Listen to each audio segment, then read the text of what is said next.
And today is going to be that day that I spill tea all over myself.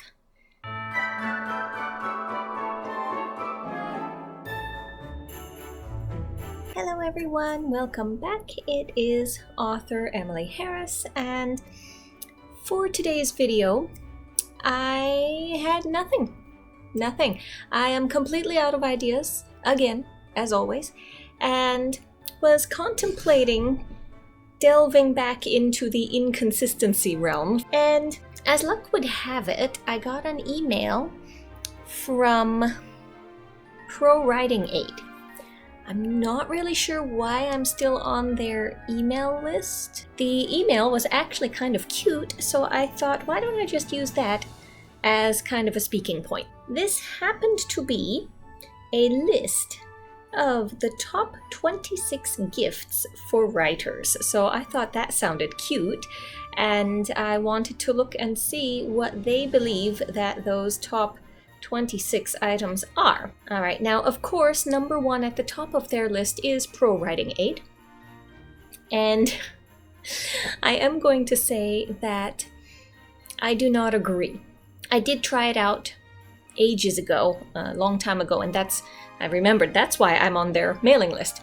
However, I would advocate a different service. So I will tell you what my favorite is when we get to the end. I'm going to read through the list first, and then I'm going to tell you what I would give as gifts to an author. So Prowritingaid, then it says best software, Christmas gifts, Scrivener. I do agree with that one, Scrivener. I love Scrivener. I've written just about all of my books on Scrivener. Dragon speech to text. This one I am also going to advocate. I do use Dragon. It was a great thing, and actually I got it as a Christmas gift. I think at the end of my first year of writing, or maybe the second year, I requested it from my mom for Christmas, and she got it for me. And that has been indispensable. It's been great. All right, and then they go into subscription Christmas gift ideas for writers. Masterclass. I am probably the only author tuber who has not yet tried a masterclass, but I have heard good things, and I know I've seen a ton of videos about authors who have tried various different authors, well-known authors' masterclasses and what they thought. So that could be a fun one. A subscription to The Writer magazine. I don't know this one, but it sounds interesting. And I will say on this front that something like that, I could see that being very useful to authors, whether they are new or established. It's always good to at least have an idea of the industry, what's going on, what's important in the moment and what's not, just to stay marketable, I guess.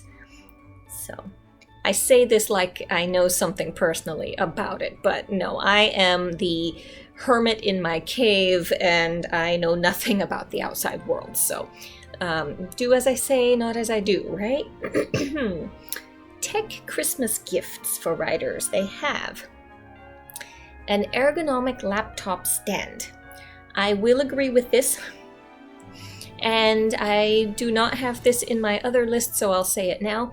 But for many authors, if you spend a long time at the computer, it's going to be detrimental to your physical health as far as lack of movement and sitting in postures that your body is not meant to sit in for long periods of time. And I would add to this an ergonomic chair, because my desk chair just does not hack it, and yeah, you feel these things after a while. Okay, that's enough on that. Ergonomic desk setup would be a very good gift. Then they go into fun Christmas gifts for writers. Books from local bookstores. This could be very fun. I don't know of anyone who would say no to books, especially authors. A writing course that you know your author buddy has been talking about wanting to do, that I could see as a good gift. Literary inspired cocktails, if you want to go the Hemingway route.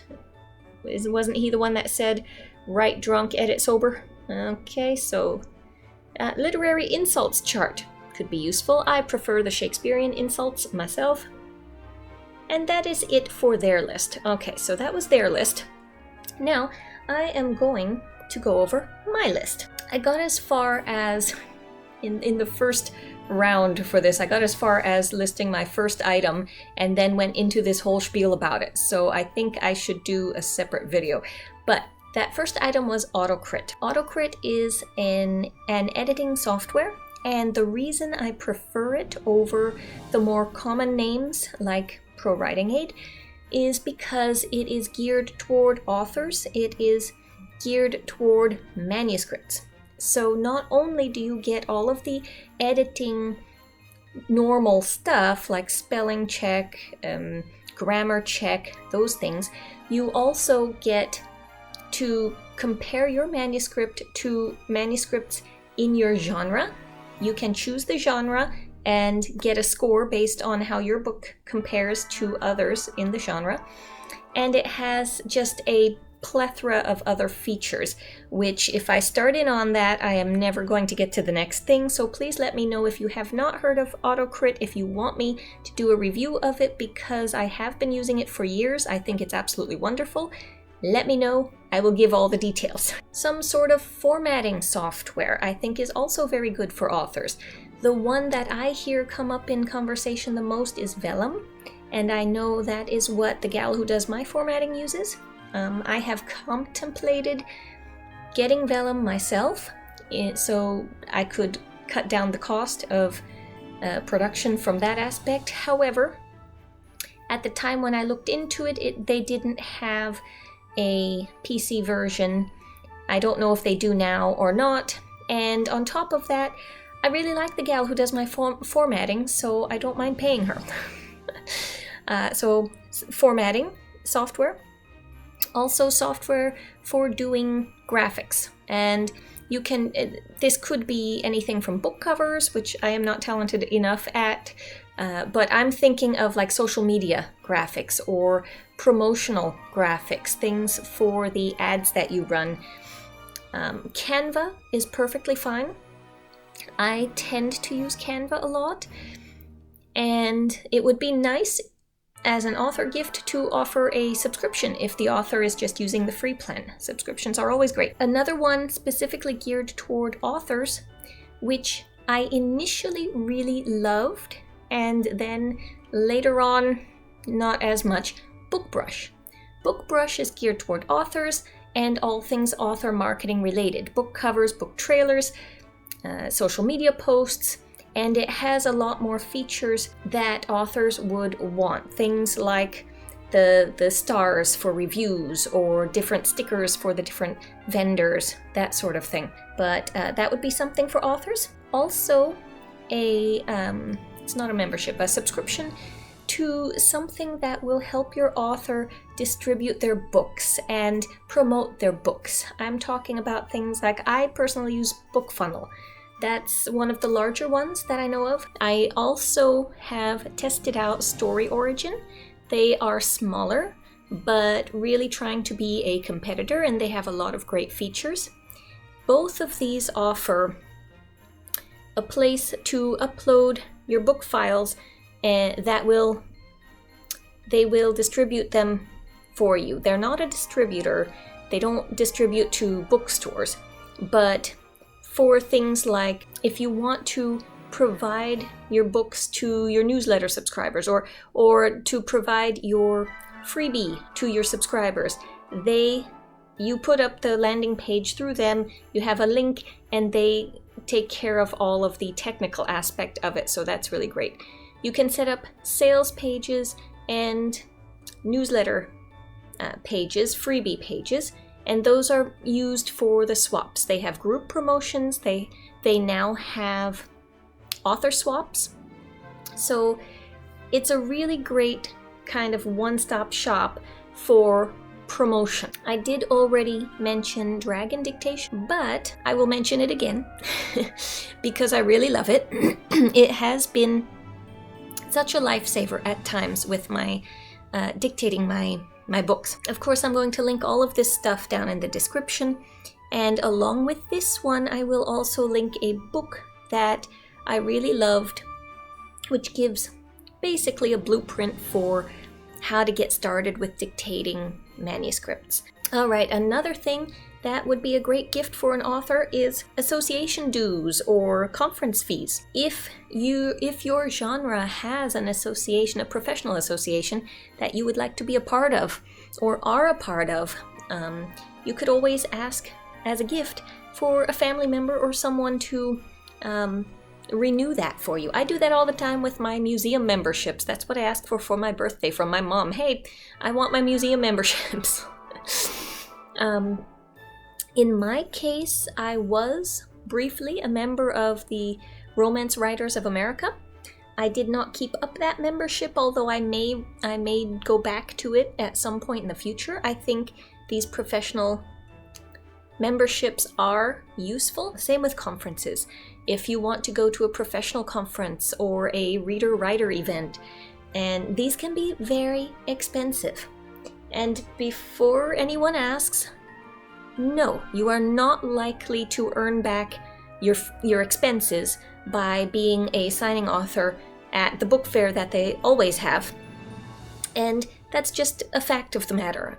Maybe if you're a really, really well-known author, you might come close, but in general, this is not something that you're going to get a return on your investment in. You do it because you love it. You want to meet and greet with other authors. You want to meet and greet with your readers. This is the value of these events. In the case of conferences, you want to learn and grow and again meet and greet with other authors, with publishers, etc. So these are valuable events, but they are expensive. So I think asking for contributions to a conference or association due is a perfectly acceptable and good gift. If you want gifts that are more on the fun side and not so expensive, I love and adore my Writer's Manifesto, which you see in some of my earlier videos in the background. I need to start putting that in there again. That's from an Etsy shop. I'll link that for you. Also, books like The Emotion Thesaurus by Becca Puglisi. I love that thing. I will say even just a regular thesaurus is the best gift ever. Thesaurus.com is perfectly good, but if you like paper books, even better. And these thesauri, whatever the plural is, there are many versions now. There's the Emotion Thesaurus, the Emotional Wound Thesaurus, there is the Negative Trait Thesaurus, the Positive Trait Thesaurus, the Rural Setting Thesaurus. These are wonderful books because sometimes you are just stuck for a creative word. Maybe, and this is where, remember AutoCrit, that software I was talking about? They will tell you how many times you've used certain words, and they will tell you, you need to get rid of at least 3 of these. You need to get rid of like 5 of these. And that's when you're sitting there wondering, what else can I say that means the same thing? Thesauruses are wonderful. I love them. And lastly, on my list, a tarot deck. You may laugh, but I used this a lot in my very first book, which I still have not published. It was the most difficult for me because at that point I still wasn't sure if I could even write a full-length book. Whenever I got stuck for creativity, how am I going to get from A to B or B to C? Luckily, I have in the past I am an occasional tarot reader. I do the witchy thing.